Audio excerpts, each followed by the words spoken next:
era kyonna kye nakola kyonna nsonga yali ya komenti era bannange mba mwagala statement entuufu mujja giraba mu maaso g'omulamuzi nze statement entuufu ngiina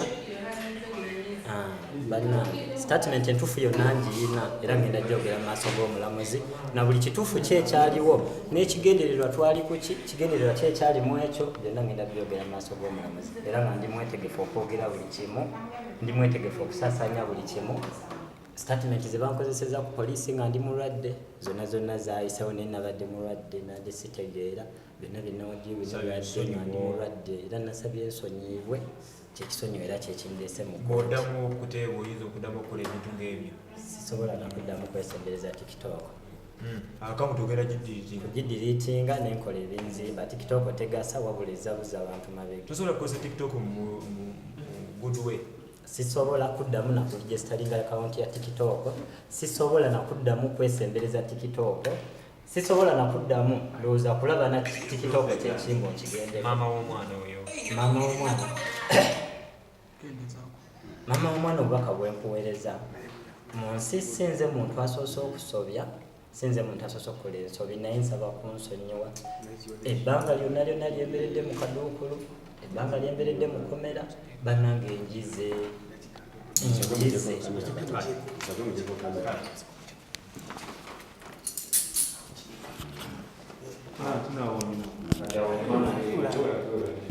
nsonyiwe ku biki bye nayogera eri omwana wo na ku biki bye nakola batiktoka awanika emikono balanga ekiriwo bannange buno bwe bubaka obuva mu kukozesa obubi social media buno bwe bubaka obuva mu kukozesa obubi tiktok era nsaba muyigire ku nze kibeere ku nze tekibanga ku mulala sina mulala gwe nkisabira nsaba kikome ku nze abanoonya content abagala okumanyika amanya tugakole mu bulungi so tetugakola mu bubi abavuma abakulembeze bannange bemanya abavuma abakulembeze webali naye amanya go sijja gatula kubasigamanyi nenze sisobola vuma mukulembeze ne mu kamera nsobola okyogera nze ndi wa movement owagamba nti linda ko wagamba nti muhozi yawa Shibolu Buto okyogera koki watugamba muhozi yaweeza Shibolu Buto ekyo ndi comedian mwena nakibanyonyodde ne mu maaso g'amawulire nakyogedde nze ndi comedian saayogera ko nti muhozi yeyawa Shibolu Buto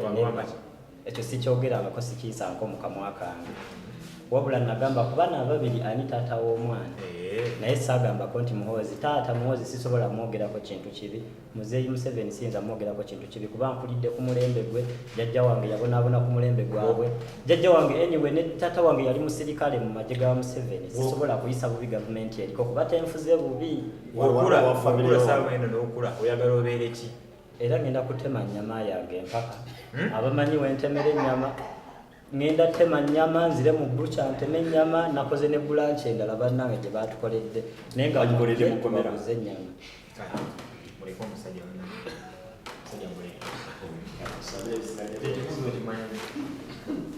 When I call you,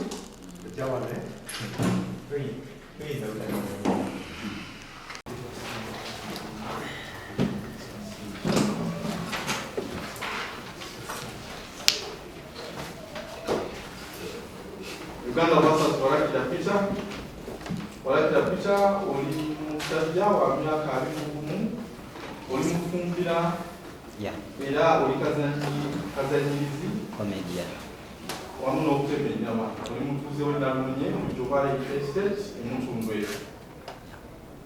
ovunaanibwa mu kkooti emisango ebiri okusooka emisango 4 okusooka okukozesa obubi ebyuma bikalimagezi okukontana n'amateeka agafuga enkozesa y'ebyuma bikalimagezi kigambibwa nti gwe Peter walakira ennaku z'omwezi 10 omwezi ogw'ekumi omwaka 2024 wewasinzira ennamunye mu Jomala Estate mu disitulikiti y'e Kampala n'okozesa obubi kompyuta oba ebyuma kikalimagezi okutiisatiisa okutuusa obulabe ku muntu ayitibwa kumwana ayitibwa Banasha Balinda omusango ogwo okukkiriza oba nedda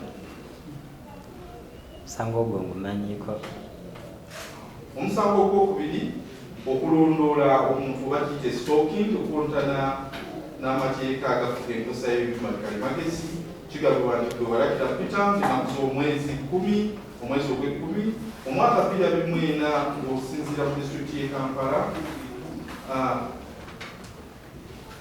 mu bugenderevu mu mutima waddiŋŋana okukozesa omutimbagano n'otuusa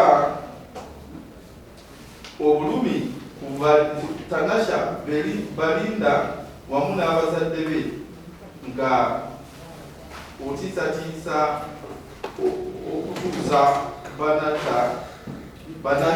Tanasha Balinda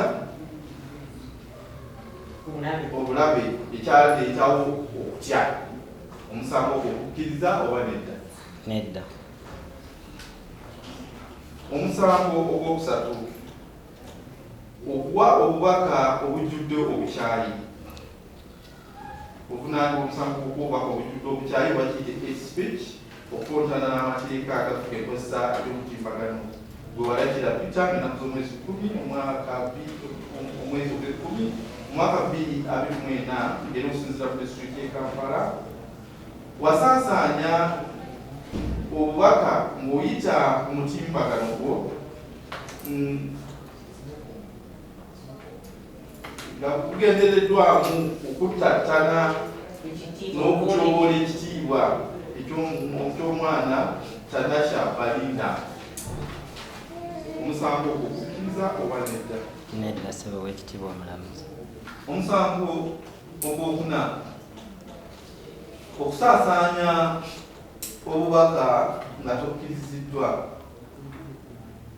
Kwebaka Peter ng'enaku z'omwezi 10 omwezi ogw'ekkumi 2024 okusinziira mu disitulikiti y'e Kampala wasaasaanya obubaka ku Tanasha Balinda omwana omuto ng'oyita ku mutimbagano.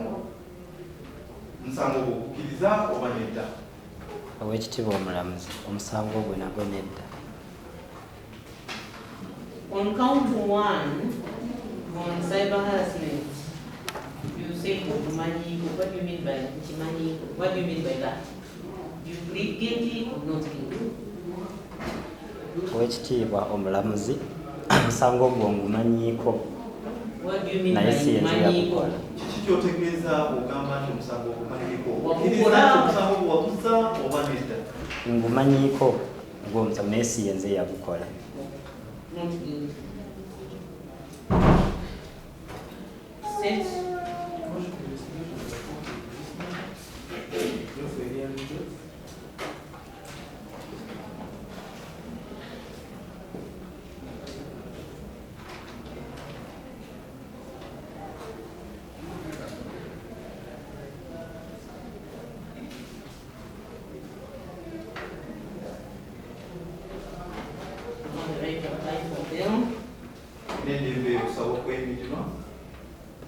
Since you have no duties, you have been remanded until the 29th of October. 5th November.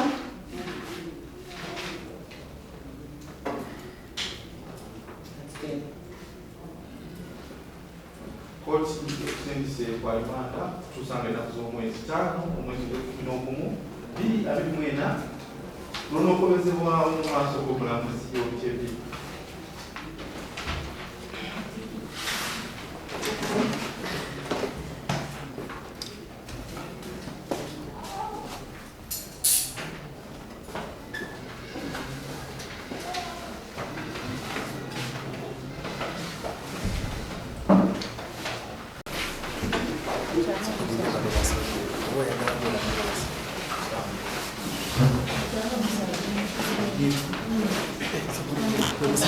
Thank you.